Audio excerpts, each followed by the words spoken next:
Hello, everyone. Welcome to UC Berkeley. We're so excited to have you join us today in our virtual campus visit. We're going to be going over a lot of Cal content. So yeah, thank you so much for logging on and spending this hour with us. We know that there's a lot going on in the world, so we appreciate you taking this time out of your day. So let me quickly introduce myself. My name is Kristina. I use a she, her, hers pronoun series, and I'm originally from Whittier, California. I'm a third year, actually rising fourth year student here at UC Berkeley. I study in the College of Engineering. I study industrial engineering and operations research.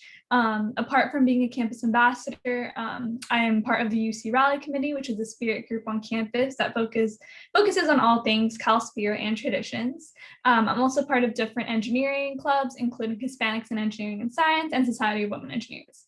But you won't see a lot of me today. I'm going to be today's moderator, so I'll hop on at the beginning, explain a little bit about our tour, and then I'll hop on at the very end for a Q&A session. So to talk a little bit more about our tour, we'll go into the specifics of what the next hour is going to look like. First, we'll start off with a 45-minute presentation. Throughout this, it's basically going to be a slideshow where you'll kind of be taken through campus by our two lovely guides. Throughout this process, if anything comes up on the screen that we don't explain in depth or you have further questions about, feel free to type any and all questions in the Q&A function that you can find at the bottom of your screen. There'll be different polls that pop up on your screen as well, just to get to know our audience a little better. And then lastly, you might see that we are recording today's virtual visit. We record most of our virtual visits, and then we put some of our best ones up on our YouTube channel, so you can check that out. Later in the tour, I'll kind of direct you to where you can find our YouTube channel. This 45-minute presentation is going to be a campus overview through the student perspective. So we won't be going over admissions or financial aid information. They have separate Zoom sessions for those, and you can go directly to those departments.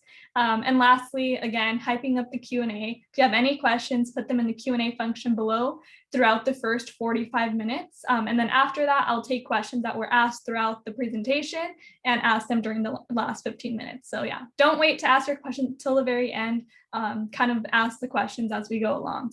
But yeah, that's all for me. And now I'll hand it over to our two lovely guides for today. Hello, everyone. I'm Greg. I use the pronouns he and his, and I'm from Tiburon, California, which is a little town right across the bay from Berkeley. I am a rising junior here at UC Berkeley studying mechanical engineering, actually mechanical with a concentration in aerospace engineering, which is new for this year. And on campus, aside from being a campus ambassador, I'm involved in the UC Rally Committee like Kristina.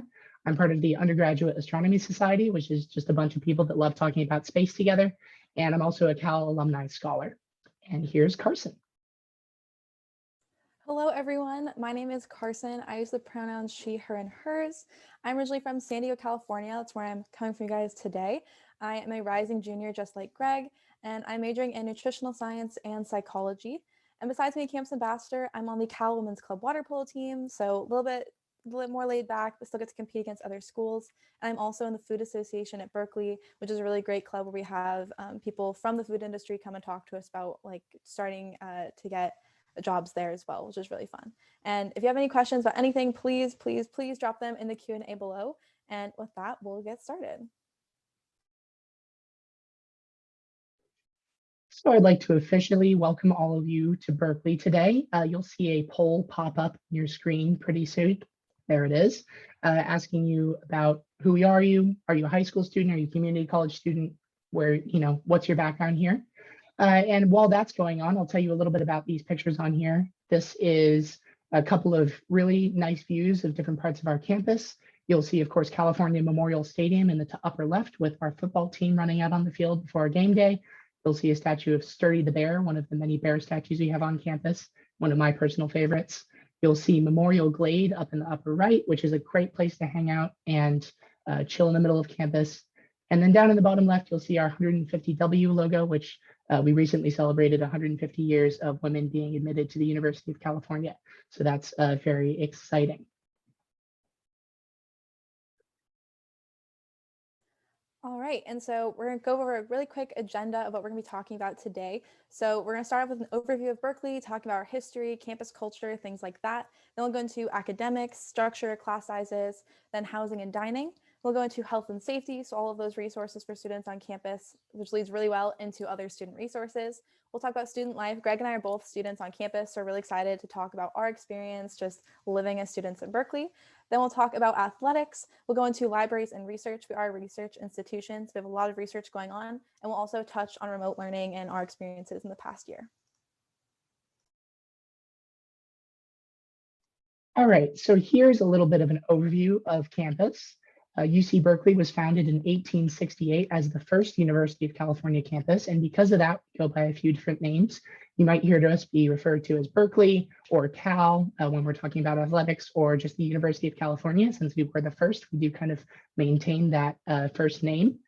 We are the Golden Bears, and our mascot is the lovable Oski the Bear, which you can see in the upper left there, who is on Sproul Plaza during during school one day. Our campus is fairly large. We have almost 31,000 undergraduate students and about 11,500 graduate students. So we are definitely a large university and in the metropolitan area. So there's lots of people close together. You get to see a lot of different people on campus every day. And you can see a couple of our more famous landmarks here, including the Campanile in that lovely drone shot in the upper right, which is one of our most recognizable landmarks, as well as Sather Gate in the bottom right, which is the gateway to campus and is on Sproul Plaza, which you can also see Sproul Plaza and Sproul Hall on the bottom left there, which is kind of the main quad area of campus where lots of students hang out and do lots of different things. I personally, Campanile is my favorite landmark on campus. There's like a pair of falcons that live up there that have babies every year, and one of their babies named Fauci, and he actually just flew, I think today for the first time, which is really exciting. So I'm obsessed with them.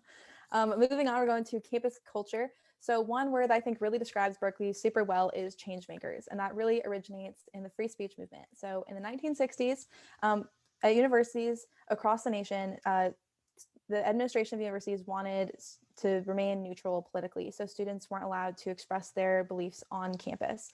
And in the 1960s, Berkeley students decided, we don't think that's really right. We should be able to talk about what we want on campus. And that started the free speech movement. You can see a picture of that in the top right-hand corner there. And it lasted about a year and was successful. So students were able to talk about political things on campus, express their beliefs, and that has continued on as a tradition today, which I think is really, really great because you can have your voice heard and talk about your personal beliefs or whatever you think is really important. And then also some more things about change makers as well. We have really strong leadership, really challenging the status quo, lots of entrepreneurship. There's a group on campus like devoted specifically for helping students start their own startups, which is just really, really cool. So you can start working on a company while you're still getting your undergraduate degree. There's also a lot of focus on research and innovation, which we'll talk about a little bit kind of continuously throughout the presentation. And then another thing that's really important about our culture is community. So in the bottom right-hand corner there, actually, you can see our rally committee, which Greg is a part of. And I really like the imaging, like the mirror image between this and the free speech movement picture right above it, because it's right in front of Sather Gate. It's the same place. And it really exemplifies all of the spirit that we have on campus. It's so prominent. One of my favorite things about Berkeley is the phrase "Go Bears." You'll hear "Go Bears" absolutely everywhere on campus, around the world. I was in like Orange County the other day, and I was wearing a Berkeley shirt, and a girl I'd never seen before was like, "Go Bears!" And I yelled "Go Bears" back, and it was just really awesome. So our spirit on campus is so, so strong. We also really focus on compassion, passion, and social justice, diversity and excellence. So our actually last year's admitted class was the most diverse class we've had in 30 years, which we're really, really proud of. And also public service. So making sure that students can help the community, whether that's the Berkeley community, whether that's California, around the world, just trying to make the world a better place. Here we can continue a little bit of that in-depth look into Berkeley's culture. You can see another parallel in the two pictures on the left. One, they're both taken on the Sproul steps in front of Sproul Hall. One is, of course, a protest. You might have heard about protests at Berkeley. Students are very vocal about all sorts of different issues, and we love to see the incredible diversity of opinions and things that students are passionate about on campus. And the other is the UC Rally Committee, the Cal Dance Team, the Cal Cheer Team, and the Cal Band having a rally on Sproul Plaza before a game, which is a great way to get people really hyped up about games and rallies and other events at Berkeley. Down in the bottom, you can see a robot that was built by the Cal chapter of the American Institute for Aeronautics and Astronautics for a NASA competition. We're very proud of the research that people do on campus and all the technical challenges that we've been able to help address over the years. And of course, up in the upper right, you'll see Rally Committee and OSCE again having fun and getting ready for a rally.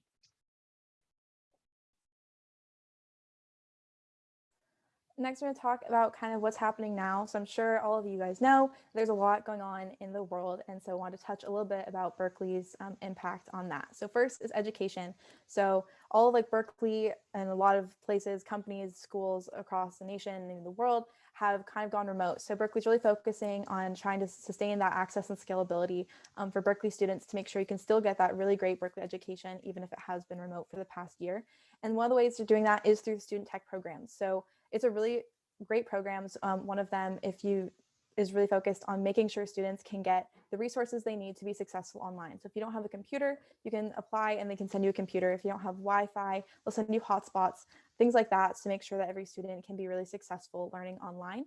We also have remote youth programs. So really trying to talk to younger students and talk to them about higher education and what college is like, what Berkeley is doing, things like that to get students who want to pursue higher education, give them opportunity to learn more about it and set them up for success in that. We're also focusing on COVID research. So I'm sure like me, like you guys have heard a lot about COVID last over the year, and Berkeley has been no exception to trying to help with that. So focusing on trial testing on the bottom right-hand corner there, you can see Professor Doudna. She worked on creating a saliva test that was used on campus, which is really, really awesome. And also the research isn't just, for testing and looking for vaccines as well. It's also been focusing on biological, cultural, and economic impacts to see how this virus is impacting people, impacting the economy, things like that as well. And there's also a really strong emphasis on advocacy and social justice. So working on human rights and anti-racism, we actually have a human rights lab on campus, which is really cool. They're devoted to researching human rights and how to promote human rights and make the world a better place. And the school's also focused on resilience, trying to support students to prevent trauma and burnout with all of this going on as well. All right, so now we're going to shift tacks into academics. You'll see a poll popping up on your screen asking what you're interested in studying here at Berkeley. And there's tons of different options, but we obviously can't have every single major represented there, so pick kind of what's closest to what you're thinking about. So our 5 undergraduate colleges are the College of Letters and Science, the Rouser College of Natural Resources, the College of Environmental Design, the College of Chemistry, and my home college, the College of Engineering. One thing that I want to note about applications into these colleges is that the College of Chemistry and the College of Engineering really encourage people to apply directly into those colleges, whereas the College of Letters and Science, Natural Resources, and Environmental Design are easier to transfer into once you get to Berkeley if you decide you want to switch between them. So that's just something to keep in mind when you're thinking about where you want to apply into. And if we can get those poll results shared, did we share those poll results? So people can see them. Anyway, you can see that there's a lot of people interested in engineering. And that is great. I'm an engineer and I love engineering here. We are not going to go super in depth into the College of Engineering because there is a whole separate tour dedicated to engineering. So if you want to hear more about the College of Engineering, please go ahead and sign up for that one. All right, so the first college we're going to talk about is the College of Letters and Science. This is our largest college in the university. It holds about 3/4 of our undergraduate population, and it's 5 divisions. So if you clicked on that poll of like arts and humanities, biological sciences, math, physical sciences, social sciences, kind of any of those, which I saw a lot of you interested in, that would fall into this college most likely. So we have over 80 majors. So definitely go through and explore different majors. There's majors I hadn't really heard of before, I didn't really know about, that are really, really interesting that I've been able to learn about in the past 2 years. And so this college is really awesome. I'm studying psychology as one of my majors, and that falls within this college. Another really cool thing is 17 of the 25 Nobel Prizes that have been won at Berkeley were won within this college, which is just so cool. And then in the bottom right-hand corner, you can see Twinell Hall. That's kind of the main building for this campus, or for this college, sorry. And a really cool thing is it has these really big lecture halls that have these really tall ceilings. And then it also has, smaller like discussion kind of room it was just smaller rooms basically for discussions, which we'll talk about in a couple minutes. But that makes it so the floors are kind of weird just because it has to accommodate those high ceilings and regular kind of size rooms. So it makes it a little bit confusing at first, which is why that building is kind of called the freshman maze. But don't worry, you'll figure it out. It's just a little confusing the first time you go in there. But that's a little bit about the College of Arts and Science, and we'll go on to our next college. Thank you, Carson. Fun fact, I actually was able to transfer between colleges. So I did start out in the College of Letters and Science as an astrophysics major. So I had some experiences with those classes there. But next, we're going to move on to the Rouser College of Natural Resources. It is our environmentally focused college, and it has several different divisions, including biological sciences, social sciences, nutrition and toxicology, ecosystem management, interdisciplinary studies, which is a mixture of several of these, and of course, economics and policy. This college has a big focus on sustainability and social justice. So you can see Berkeley's unique brand of that exhibited here. So if that's something you're interested in, I highly recommend looking into this college. I have several friends that have various majors within the College of Natural Resources, and they absolutely adore it, especially the advising program. They've said that they had fantastic experiences talking with faculty advisors and getting to know more about what the college does and what individual professors do. It also has a really neat motto, see the bigger picture, make a better world, which we all think really encapsulates what this college is all about and does a great job of explaining why people are interested in it. I totally echo everything Greg said. I'm in the Rouser College of Natural Resources and I love it. It's like a little family, which is awesome. And similarly, the College of Environmental Design is our smallest college, and it really exemplifies that kind of like family feeling as well. So architecture is ranked number 4 globally, so it's a really, really awesome program. And that's one of the 4 majors in this college. The other 3 majors are landscape architecture, urban studies, and sustainable environmental design. And a really cool thing about this college is you'll hear a lot of times trying to decide schools, like you can always make a big university feel small. And this college is one of those ways to do that because it is such a tight-knit community. And everyone I know in this college just is really close to the other members of their college, which is really awesome. And in here as well, you can see Bauer Wurster Hall. That is the main building for this campus. So in the center there, you can kind of see the architecture and the setup of it. And then you can see some drone footage in the bottom right there. A really cool thing is it's built in a brutalistic style. So it's not supposed to be super flashy. It's supposed to really focus on the structure, which helps the students to remember, like, your whole major isn't just like making it really pretty. You have to make sure that the building is really structured, and it also inspires them to be able to create their own designs and hopefully, progress throughout their college as well. And some people also say it looks a little bit like a dragon, which I think is also just really cool and was not expected, but I think that's a really fun thing as well. I do like looking at the College of Environmental Design buildings. They are definitely some of the most interesting buildings you can find on campus. Here we have our College of Chemistry, which we are very proud of. It is ranked number 1 in the world for chemistry programs at universities. So we're very, very proud of that. It's slightly larger than the College of Environmental Design with about 1,000 students divided up into 3 majors: chemistry, chemical engineering, and chemical biology. So that is something to note. If you're interested in chemical engineering, that is not in the College of Engineering. It is in the College of Chemistry. So make sure to make that distinction. And we're very, very well versed in research here at Chemistry at Berkeley. We've discovered 16 elements on the periodic table, including berkelium and californium. So it's fun that we got to name those after ourselves. And we also, I don't know if any of you have taken high school chemistry classes or other chemistry classes and have had to use the Lewis dot structure for learning how molecules are put together or atoms and things like that. But that was invented at Berkeley by Professor Lewis, teaching Chemistry 1A, Introduction to Chemistry, as a way to make it easier for his students to learn about chemistry and molecules and things like that. So that's something that we're also very proud of. The last college we're going to talk about today is the College of Engineering, which Greg is in. There's about 3,800 students in 11 majors. And something really awesome is that all 11 of these majors are ranked top 9 globally. So every single program is just absolutely fantastic. And as Greg said, I would recommend applying directly. It is possible to transfer as Greg did, which is super awesome. Congratulations on doing that. That's super awesome. But it is harder to do. So if you're interested in engineering, I would recommend applying directly, just in case it's easier to switch in than it is, or switch out than it is in, sorry. And then in addition to these classes, students within the College of Engineering take humanities and social science breadth classes as well as their technical engineering courses.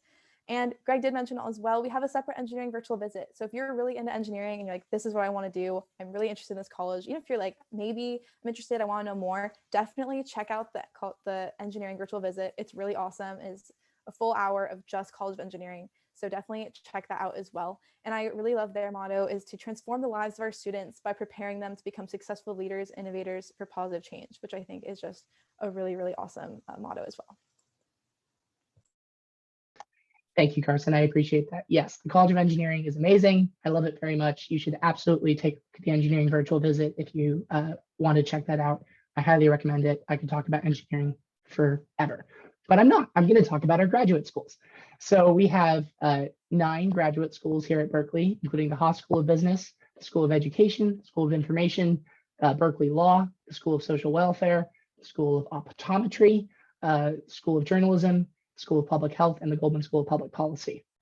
So if you were going to attend graduate school at Berkeley, you would be in one of these colleges, or some colleges like the College of Engineering offer graduate programs, even though they're undergraduate colleges. So there's, Masters of Engineering and Mechanical Engineering and other programs like that.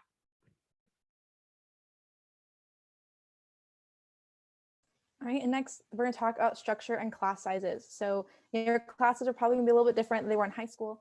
So the main thing is you're gonna have lecture and discussion. So lecture is kind of those larger classes. You might have a couple hundred students in a lecture hall with your professor, giving a presentation and you like taking as many notes as you can.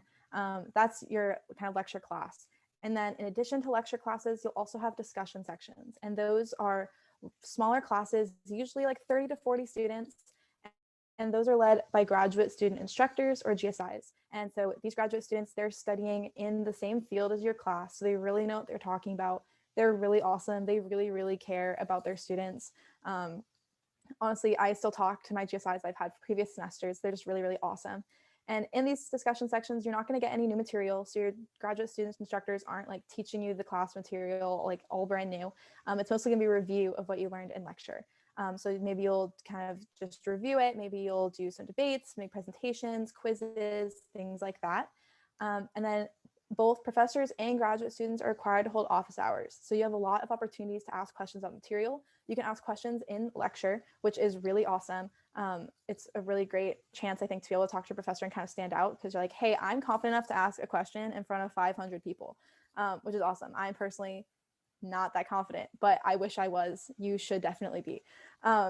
You can also ask questions in discussion section or either your professor or GSI's office hours. And even if you don't have a question, go to office hours because you get to meet with them. You can talk about their research, their life. It's just really great. And it's really great to make a connection with these amazing professors. And for class sizes, our class size is 19:1 student faculty ratio. And then I know I mentioned those kind of larger classes, but 81% of classes are actually fewer than 50 students. So basically how it works is you're gonna have probably some larger classes when you start your first year or two, because you're gonna be taking those prerequisite classes that a lot of different majors have to take. But then as you go on to your upper division classes, those should shrink down quite a bit. And we also have hands-on labs and studios as well. So you can go and you're gonna be in labs, you're gonna be like hands-on working. You're not just gonna be listening and taking notes. You're really gonna be able to work on the concepts that you're learning.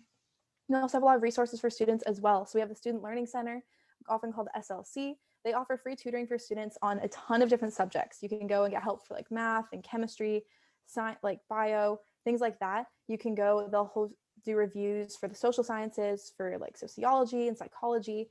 They'll also have kind of reviews before exams. They'll do review sessions, they have drop-ins. They'll go and read your essays for English classes and edit them. So really, really awesome. Definitely stop in, and it's all free for students.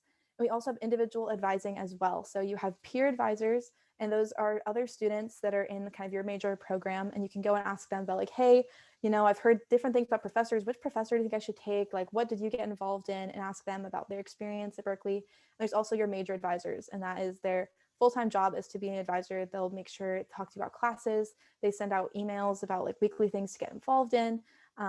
They'll help you make sure you stay on track for your four-year plan, things like that. So many more, but those are just a couple of the resources available to support students academically. I also want to reemphasize what Carson was saying about resources. Definitely take advantage of all the advising programs we have on campus. I know I took advantage of the engineering student services, their advising programs, which really helped me get through some of my engineering classes last year. So they're excellent and I highly recommend them. So a little bit about this past year of remote learning. We had our fall and spring semesters of this past year fully remote. There were a couple of times where we thought we might be able to go and do some hybrid things, but the vast majority of classes stayed on Zoom like we are now. So we're looking forward to the fall semester this coming year. That's all still being figured out a little bit, but our goal is to return to as close to 100% in-person instruction as we can, which we're all very excited about. But we did get through this past year, I think, very well. Our Zoom accounts were all made Zoom Pro, so we could all have longer discussions with people, weren't limited to that 45-minute time limit that the basic Zoom accounts have. So that was really helpful for club meetings and connecting with friends and people that you haven't seen in a while to be able to have those nice long conversations and study groups and everything like that. We also had various synchronous and asynchronous learning options for different classes. Some classes would have discussion sections held live and lectures recorded, or vice versa, or some combination of that. And so it kind of depended on what the class was and what the professors were dealing with. Those options were all out there. And I actually personally liked the diversity of options. Some classes would have multiple lecture sections. One would be held asynchronously, one would be held synchronously. So I feel like that was a great way to let people choose what kind of learning was best for them.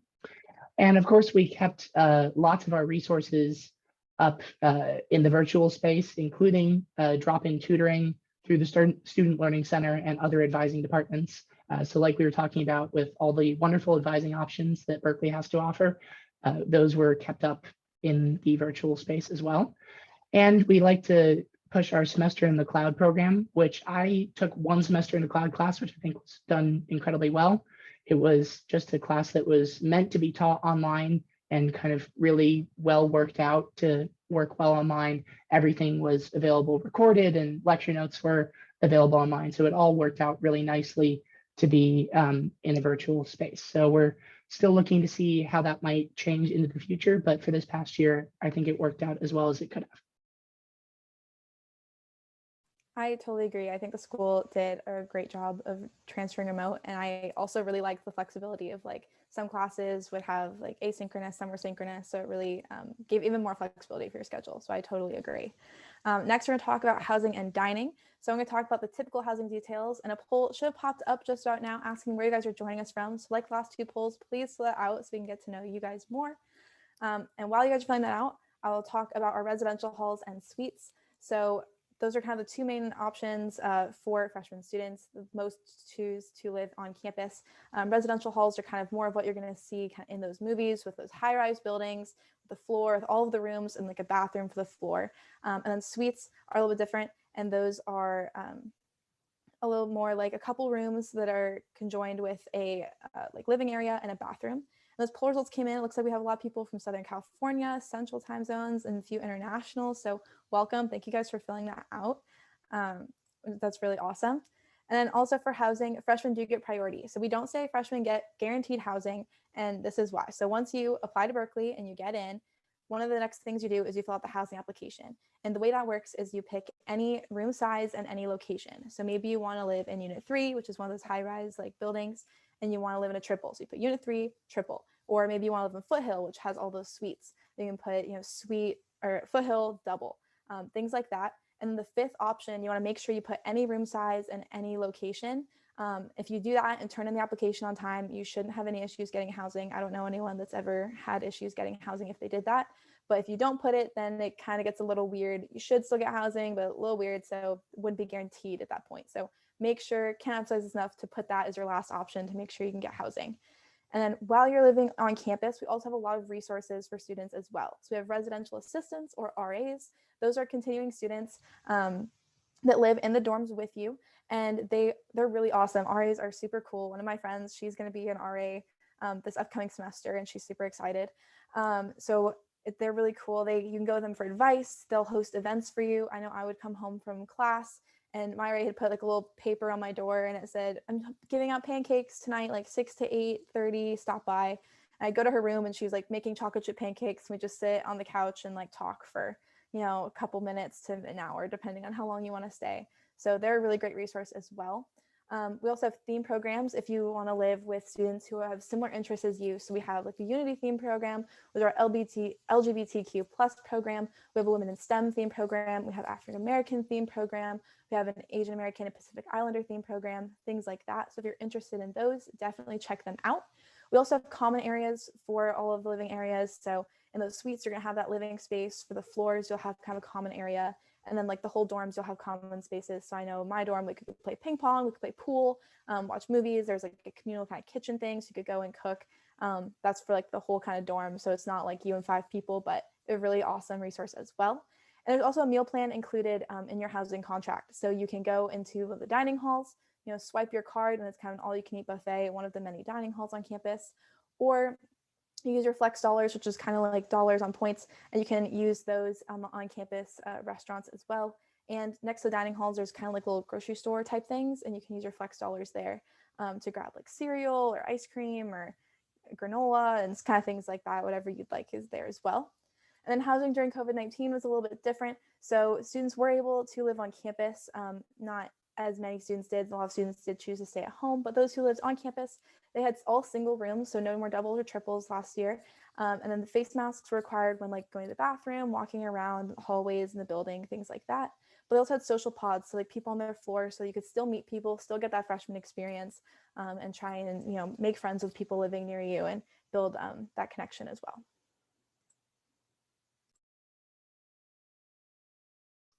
So continuing on with the housing theme, I'm going to talk about after your freshman year, what housing looks like. So if you're a continuing student or a transfer student to Berkeley, there's lots of different housing options available for you. You can, of course, try and continue it in campus housing, either in certain dorms or in campus-owned apartments. There are places like International House, which is that picture on the upper left there, or Bowles Hall, which isn't pictured here, that are run by foundations for Berkeley students, and those are great places to decide to live. I've toured some of them, and they're really neat houses. There's several affiliated properties that campus has contracts with that are apartment-like that you can go and apply to live in. You can, of course, rent an off-campus apartment through a private third party. There's lots of those in the city of Berkeley. There's an incredible range of housing options all around the city, whether you want to live on the south side or north side or downtown or wherever. Of course, there's the co-op housing. That's where I'm going to be living next year. Those are the Berkeley Student Cooperative houses. There's houses and apartments that are all shared living spaces, and you exchange doing work around the house, like gardening or cooking or cleaning in exchange for lower rents. And of course, there's also Greek housing, which is with fraternities and sororities. You can apply to live in those houses once you join those organizations. Anywhere you choose to live after your freshman year, whether it's in on-campus housing, you'd have a meal plan, or anywhere else that I've described, you can choose to purchase one of several different meal plan options if you still want to get that Cal dining experience and don't have to worry about cooking for yourself and shopping and all that kind of thing. And any more information you'd like about our different housing and dining options can be found on housing.berkeley.edu. So I highly recommend going and checking that out and seeing what the application is like and what housing options are available. Next, we're going to transition into health and safety. So first, I'm going to talk about our health services. So we have a lot of resources to promote student health on campus. The main kind of hub for that is the Tang Center, which is in the bottom right-hand corner. That has a whole bunch of resources for you. There's an urgent care, there's a primary care, there's physical therapy, they have a pharmacy, they have like labs. So if you need like blood work done or anything like that, you can get that done at the Tang Center, which is really, really awesome. They also have COVID testing and tracing. They have that at the Tang Center and other locations on campus as well. So that's really, really awesome. They also will hold like FAQs, webinars, and tips for just kind of general health information, like how to eat healthy, like exercise, like to diminish stress, things like that. There's also psychological counseling. So all students are actually given 10 free short-term counseling sessions. So if something's going on and you just really need to go talk to someone, you can go and utilize that resource. That's another one that I think is pretty underutilized on campus. So definitely, if you need to talk to someone, just you have that opportunity, you can go and do that. We also have Path to Care, which is another resource for students they talk about sexual assault, sexual harassment, things like that. They offer support for students, for anonymous support. They do education, prevention work, things like that. So definitely a really great resource as well.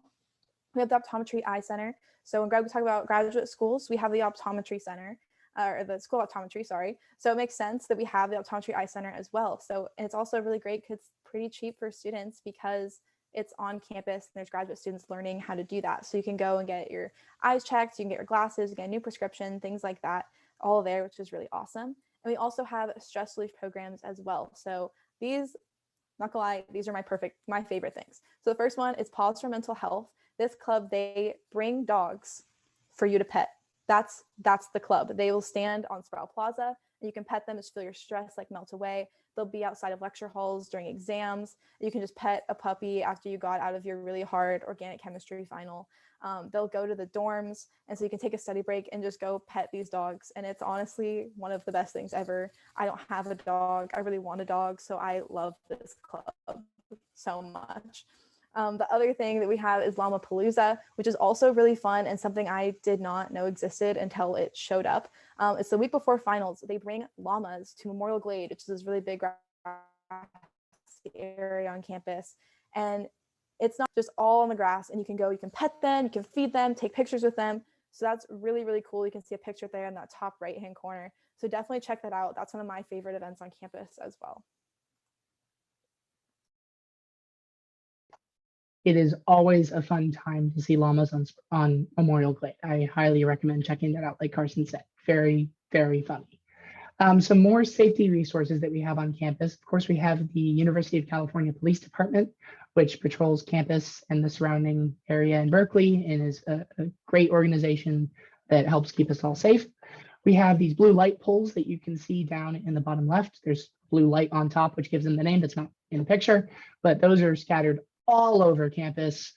You can pretty much stand anywhere on campus, turn in a circle and spot one. Those you can call UCPD or several other emergency or transportation related numbers to get help on campus if you need it. So those are a great resource. Definitely makes it feel much safer to walk around on campus at night. You can see all these emergency resources available. We have Warn Me, which is a text notification service that Berkeley students are enrolled in that lets you know about important things happening around campus, if there's any sort of emergency going on or anything that you need to know about, essentially. So that's a great service. Doesn't spam you with text messages at all, but is very useful if you need it. And of course, we have in the residence halls our 3-point security system, which is your Cal 1 card, which is your student ID card to get in the front door to the lobby. You have to swipe in at the elevator and or at the front desk, and you have your room key to get into your room. So very, very safe residence halls. I always felt very secure in Blackwell, which is where I lived freshman year. And we also have our night services. If you're studying late at night in the library, doing some event late at night, having dinner somewhere, feel like you want somebody to help walk you home, we have Bear Walk, which is a service run through the UCPD, where we have campus safety or community service officers, which are students that work with the UCPD to help walk other students home. That service runs all night long from dusk until 3 a.m. And we have the night safety shuttle, which runs routes around campus, picking people up and taking them back to different dorms, also from dusk until 3 a.m. and runs after 3 a.m. as the door-to-door shuttle. So we'll pick you up and take you wherever you need to go. And that is, you can see where that's going in the Berkeley app or by calling one of these blue light poles or calling from your own phone. So lots of different safety resources available that make campus feel really nice. I totally agree. I think there are so many great safety resources on campus, and I personally have never felt unsafe on campus, but I really appreciate that those resources are there. Next, we're going to transition into student resources. So there are absolutely tons of student resources on campus. I could talk about for hours, but I'm just going to go through a couple of them really quickly. So first, focusing on identity and community, we have the Center for Educational Justice and Community Engagement. We have the Associated Students of the University of California, the ASUC, and that's like our student government. So talk about the needs of students to administration to help students there. We have the Transfer Student Center, we have the Undocumented Student Center, and we also have resources for support and equity. So we have the Disabled Students Program and the Basic Needs Center, make sure students have everything that they need and the resources to be successful at Berkeley. And many, many, many more. Like I said, you could talk about it forever, but those are just a quick introduction of a few of them. You can definitely probably just Google whatever resource you're looking for and it'll pop up, or ask in the Q&A and we can direct you there as well. Totally agree. All fantastic resources. Beyond your classes at Berkeley, there are lots of different options for ways to get involved with the campus community and the surrounding area. We, of course, have over 1,000 registered student organizations, which is our fancy way of saying club on campus. And those are all fantastic organizations. Rally Committee is one of them. I'm a member of RallyCom. I love it very much. There are many different ways to volunteer at different parts of campus. There's the Berkeley Student Farms where you can volunteer to garden and help grow food, all sorts of different options. You can be an employee on campus or employees as campus ambassadors. So highly recommend getting more information about that from the Career Center. There's internships available at all sorts of companies throughout the Silicon Valley and San Francisco. You can study abroad. Lots of people take that opportunity in the spring of their junior year. And of course, the Bay Area is just a beautiful place to be and explore and learn more stuff about. Next, I'm going to talk about athletics. So we have athletics is really important on campus. We have 3 levels of competitions. The first is Division I. That's kind of the ones you might see on TV sometimes. It's where students are often recruited out of high school to go play. So our football team, our basketball team, swim team, things like that. Really, really awesome, super fun to go watch the games. Highly recommend. We also have club sports, which is what I personally participate in. It's a little bit more laid back, maybe a couple practices a week. You still get to compete with other schools along the state, and then also you can go to nationals and compete against schools across the country. And we also have intramural and recreational sports as well, which I've also participated in. Those are very laid back. You get a group of friends together, sign up, make a team for whatever sport you want, and then you play against other Berkeley student teams. So I played IM dodgeball and with my friends. And so Wednesday nights around 7 o'clock, we take a study break, go play dodgeball, grab some food on Telegraph Avenue, and then go back to our studying, which is really fun as well. We also have California Memorial Stadium. That's home to our football team. So you can see our Golden Bears running out of the field there, kind of the center of your screen. We have Haas Pavilion, which is home to our basketball, volleyball, and gymnastics team. So you can go see games there. We have the Recreational Sports facility, which is kind of our main gym on campus. They have pretty much everything, honestly, you could want. They've got pool, they have a track, weight rooms, free weights, they have badminton courts, basketball courts, fitness classes, which are also, you can get online now too. And that's all included in your tuition. So you don't have to pay extra. You just go in, swipe your Cal ID, and you have access to all of those. And Olympic medals. So when I said we take athletics pretty seriously, I was totally serious about that. We've won 207 Olympic medals, which is just so incredible as well. So that's just a little bit about our athletics. Moving on to remote resources. Of course, this past year has been virtual, but there's lots of different ways that Berkeley students have stayed involved, including on social media, through different student groups and clubs. I know RallyCom kept holding meetings weekly all throughout the year. Even though we were virtual, we planned virtual rallies and events that went off actually surprisingly well, considering it was our first time doing all of that. So definitely there were lots of ways to continue being involved as a Berkeley student, even if you were doing it on Zoom. There were lots of different department-specific resources available for career ideas, job fairs, that kind of thing. Campus conversations were a way for campus administration to let the student body and the campus community know about important things happening on campus, which were live streamed on Facebook and other platforms. And of course, we had Golden Bear Orientation, which was modified because it was held in a virtual world, but was still a great way for people to get introduced to campus and see what Berkeley is all about. Next, I'm going to talk about libraries and research. So we have 24 official libraries on campus, which is really awesome. I have a goal of studying at all of the libraries before I graduate. That got put on pause for last year, but it's okay. I'm gonna get there. I'm gonna do it. It's fine. I highly recommend doing that because they all are so beautiful. And within these libraries, we have over 13 million volumes of books and extensive online resources. So if you're working on a project, you have tons and tons and tons of resources at your disposal to work on that, write that perfect paper or do that perfect project.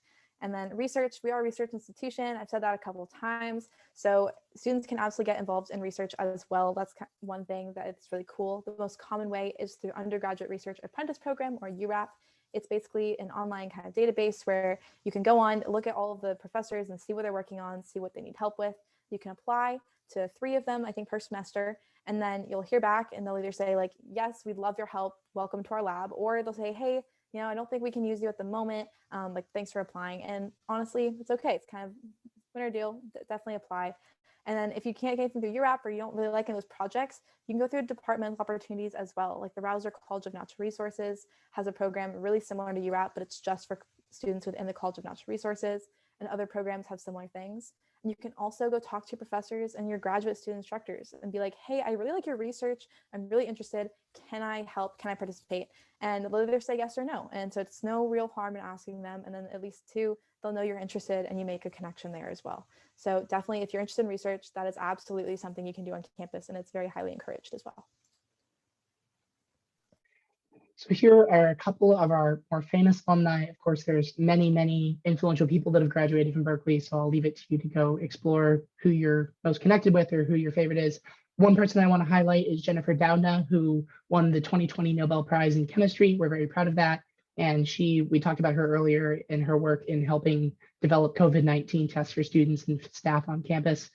So that's a rather recent event that she's taken part in, and we're all very, very proud of her. And Reinhard Genzel, who's not pictured here, but also won the 2020 Nobel Prize in Physics for discovery of a black hole. And before we jump into the Q&A, really quickly, I just want to go through some campus highlights. So we are in an urban area, but there's also some really beautiful nature on campus. We have fire trails where students can go hike. You can see a picture of a squirrel there. They're kind of our unofficial second mascot because there's squirrels all over the place and they're not afraid. They're very friendly. So I really love them. We also have really beautiful like eucalyptus grove on campus. We have Strawberry Creek, which runs through. So lots of really beautiful nature to enjoy while you're on campus as well. And with that, I think we can jump into the Q&A. Yeah, thank you both for that amazing tour. So yeah, now we're going to go straight into our Q&A. Thank you to everyone that asked questions in the Q&A function. You can keep on doing that, but the Q&A will kind of be closing slowly. So yeah, first question is for Carson. Someone asked, does the size of UC Berkeley make it intimidating to navigate socially? And I wanted to add on to that, like, how do you make friends and meet people? Is it through classes, through clubs? Like, how do you get in the social scene within Berkeley?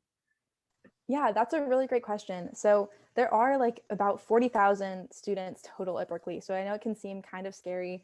I know you first like walk in, there's just students everywhere, and I get it can be a little bit intimidating. I was a little intimidated, but honestly, one of my favorite phrases I hear people say all the time, especially my coworkers, is you can always make a big university feel small.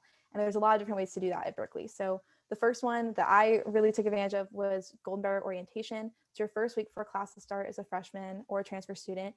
And you go and you meet people that kind of live near you in the dorms. You do activities. You do a whole bunch of things. It's really, really fun. Definitely go to those events. I met my best friends through that. I now live in my apartment with people that I met through that program, which is really awesome. You can also go to like join clubs and organizations, like just go do it. I know I'm not in rally committee personally, but I know the people in rally committee, I'm sure Greg can attest, it's such a family in there. So really cool. Just you can do that. You can join like club sports teams like I do. I have my family there. In your programs as well. Like if you're in a specific program, you can meet all of those people and just so they're just honestly put yourself out there. The best way to make friends is to just go up and talk to people. If you're in the dining hall and you don't know anyone eating there, just sit down next to someone. I promise they're not going to think it's weird, and just start having a conversation and you've made a new friend. I've done that as well. So I know it can be intimidating at first. Put yourself out there. I promise you will make friends. There's so many people, so you can make friends with a lot of people that way.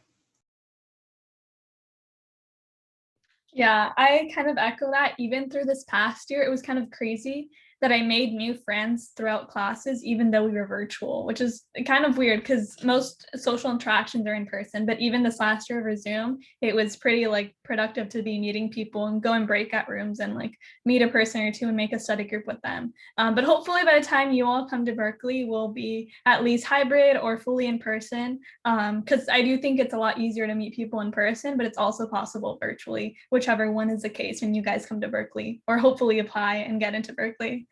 So yeah, next question is going to be for Greg. So someone asked, could you talk about the various specializations within mechanical engineering? You talked a little bit about aerospace engineering concentration. Is this a new thing, and anything you want to talk about? Absolutely, that's a great question, and it is a brand new thing. Yeah, it was brand new this past year. That's actually why I transferred between colleges, because I wanted to do aerospace engineering in college, but Berkeley didn't have that program. So I applied into astrophysics as a new freshman. And then they developed this kind of concentration in mechanical engineering. So then I was like, oh, wait, now I want to do that. So I did the whole transferring process, and I'm now in that program. So essentially, there's two parts to the program. One is a concentration within the mechanical engineering major, which basically means that once you get into your upper division technical electives in your junior and senior years, there's a specific set of technical electives that you take that give you that aerospace engineering concentration. So there are classes on flight dynamics and control systems and things like that that are aerospace engineering focused. There's also an aerospace engineering minor in the College of Engineering that can be taken by either engineers or non-engineers. And so those are those same technical elective classes, but also a few more classes that give you more of an aerospace engineering background. And that is available to everyone. So that was my kind of backup plan if I wasn't able to transfer into the College of Engineering, was to take that aerospace engineering minor. And I highly recommend checking that out. I'm not entirely sure if they're thinking of adding more concentrations. Aerospace engineering is the only one that I'm aware of at the moment. But it seems like it's kind of a first step towards creating an aerospace engineering full program, or full major, because Berkeley hasn't had that before. So now that they're kind of splitting it into mechanical engineering, it seems like they might continue to develop that into its own whole program. Yeah, thank you, Greg. I honestly only knew about the minor, and I didn't know about this like specialization within mechanical engineering. So I'm learning new stuff on this tour too. Let's see, we have a couple more minutes. So we'll answer another question. This is for Carson. Is it possible to double major, and how common is it for students to study more than one thing, either taking on a minor or taking on a double major? Yeah, that's a really great question. I found that it actually is pretty common for students to double major. Not all students do, you don't have to, but if you are interested in multiple things, I think definitely go for it. How easy it is, I think, depends on your program. So it's probably a little more difficult to double major if you're in like an engineering program, things like that, just because they might have a little bit of a heavier workload than other majors, but it's definitely still possible. Go through, look at the majors you're interested in, look at kind of their requirements. Sometimes a lot of them actually kind of overlap, which isn't always expected. So you can get some classes there. Look at the upper division classes, see like the workload, stuff like that. And then talk to your advisors. My advisor was super helpful. I was like, hey, I was majoring in nutritional sciences. And I was like, hey, I really like psychology. I think I want to double major in psychology. I looked at the prereqs. I think I can do it. Like, what do you think? And she was like, yeah, you totally got it. Go for it. Talk to the psych majors, declare, you're good. And so I went to the psych major, and she's like, yeah, I think you're going to be fine. Congratulations, you're declared. It was honestly that easy. And then same kind of thing with minors. It's a very similar process. You can go on to the Letters in Science website, and they have lots of information about double majoring, getting a simultaneous degree, which is getting a major in 2 different colleges. That's what I'm doing. Getting minors, when you have to declare those by, things like that. So, and I'm sure we can also direct you to it. If you just type in the Q&A, someone can send the link for that as well. But yeah, I think it totally is very common if you want to do it. You don't have to, it's not like pushed, but if you're interested, definitely go for it. Yeah, I honestly never thought people, like, I was like, oh my God, people who double major, like, how do they do it? But so many students do it at Berkeley. It kind of just amazes me how much like they're willing to like put in terms of classwork and just like time. So it's really just like crazy to see like shout out to you, Carson, for taking on like double the workload. But yeah, a lot of people do minors if they don't want to do a double major. There's just a bunch of opportunities. There's also, in terms of like simultaneous degrees, there's a bunch of different programs that combine degrees from 2 different colleges, even like graduate schools, such as like our like School of Business or our School of Public Health. So there's a bunch of different programs that you can look into, and they should all be available on the Berkeley website. You can kind of scroll through them and check them out and see what kind of interests you. But with that, we have about 6 minutes left, and I want to leave a good chunk of time for this last question. So this last question is for both Carson and for Greg. Why did both of you choose to come to Berkeley? So we'll start with Greg and then go on to Carson. Yeah, thank you. I do love telling the story. It's all of our favorite questions to answer is why we chose Berkeley, because that's what we're kind of trying to impart to you guys is why we chose it and see if you can see yourselves in the same kind of situation. So I didn't really think I was going to get into Berkeley. I know that's a very common thing for people to think. I grew up in the Bay Area. I always, of course, knew Berkeley existed, but it was the very prestigious Ivory Tower school across the bay that literally Ivory Tower. We have a giant tower that, I didn't think was really going to be an option for me. So I had already accepted admission into a different university when my admission to Berkeley came through. And so it was all sorts of whirlwinds, crazy. What do I choose? Didn't do any research on Berkeley because I didn't think it was going to be even a possibility. But what finally kind of swayed me was Cal Day. And I'm very hopeful, fingers crossed, we'll do a real nice Cal Day in April 2022 this coming year, because it was a spectacular experience. I just had the best day going around campus, seeing all the things that people have to offer. The engineering shops were all open and you got to talk to the machinists there and see what they were working on, all the different research projects they were building for professors and researchers on campus. I took a tour up to the Space Sciences lab at Berkeley, which is one of my favorite niche parts of campus, that we actually have a satellite building facility on campus that is contracted by NASA and actually other countries to build satellites. We helped build the UAE's satellite that went to Mars a couple months ago. So we're very proud of that organization, and it's a really neat thing that we have on campus. And the rally on Sparrow Plaza at the end of the day, I just felt very emotionally connected to Berkeley at that moment, and very felt like it was an incredibly special place that I couldn't possibly turn down the opportunity to go to. So it was just kind of a crazy couple weeks with all the decisions being made, but I ended up committing to Berkeley, and it was just the best decision ever. I have so enjoyed my time here. I love that story. That's so cool. I loved that. That was such a good story.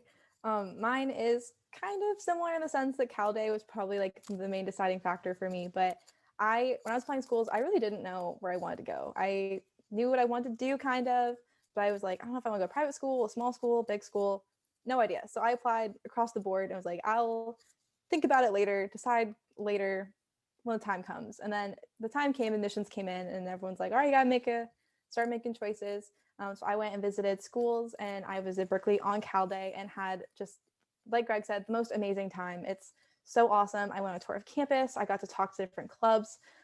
It was just so awesome, and I just really, really loved it. And then I went to tour other schools, and they also had really great things. And so I went home and I was like, I still don't know where I want to go. And so I thought about it for a couple more weeks, and it was kind of getting down the deadline. I think I actually decided like 5 days before the deadline to choose where you wanted to go. And no one would give me their opinion. I asked my family, I was like, what do you guys think? And like, this is your decision. We're not going to influence you, which I really hated at the time, but turned out I appreciate it now. And I finally decided Berkeley. And I remember I went to my parents and I was like, I'm going to go to Berkeley. I'm going to commit right now. I've decided. I'm really excited. And I was expecting them to be like, yay, you picked, woo. And they were like, it was so obvious. You were so much happier there than anywhere else. Why have you been thinking about it for like a month now? And they were so right, because I did just love Berkeley so much, and I still do. And that's why I love this job so much as well, because I get to share all of my favorite parts of Berkeley with you all. And yeah, it was definitely the best decision I've made. And that's my Berkeley story. Thank you both so much for those Berkeley stories. They were so amazing. I hope that kind of gives you a perspective into like what you can do at Berkeley and the reasons why we chose and why Berkeley is like so special and like near to our hearts. But yeah, that's it for today. I'm going to share screen real quick and give you guys a few ways to contact us after today's visit. Let's see. Share screen again. Okay, perfect. I think I got it this time. Perfect. So here's a few ways to contact us. You can go and visit our UVisit tour, uvisit.com/Berkeley. So this gives you kind of a way to walk through campus. I know the slideshow, it's great and all, but I know a lot of you want to see the buildings, see this different colleges. So you can head on over to that website. You can follow us on Instagram at Visit UC Berkeley. We post on there a lot of what our campus ambassadors are doing every day. You can email tour@berkeley.edu if any of your questions didn't get answered today, or you think of another question as you're leaving this tour. Our Bear Talk blog is a way to kind of get written form content about our Berkeley stories, different experiences we had. We have recorded virtual visits available on the YouTube channel, as I said, also at Visit UC Berkeley. This past year, we celebrated 150 years of women on our campus, so you can check out what we did for that celebration at 150w.berkeley.edu. Again, admissions presentation and other student panels and engineering visits at either admissions.berkeley.edu or visit.berkeley.edu. So yeah, a bunch of different ways to contact us if you liked Berkeley and liked this tour. But yeah, thank you so much for joining us for this entire hour. And thank you to Carson and Greg for that amazing tour. And we're gonna end off this tour with a tradition on campus, which is to say, go Bears on 3. So if Carson and Greg want to meet themselves, we'll do a go Bears on 3. 1, 2, 3. Go Bears! Go Bears!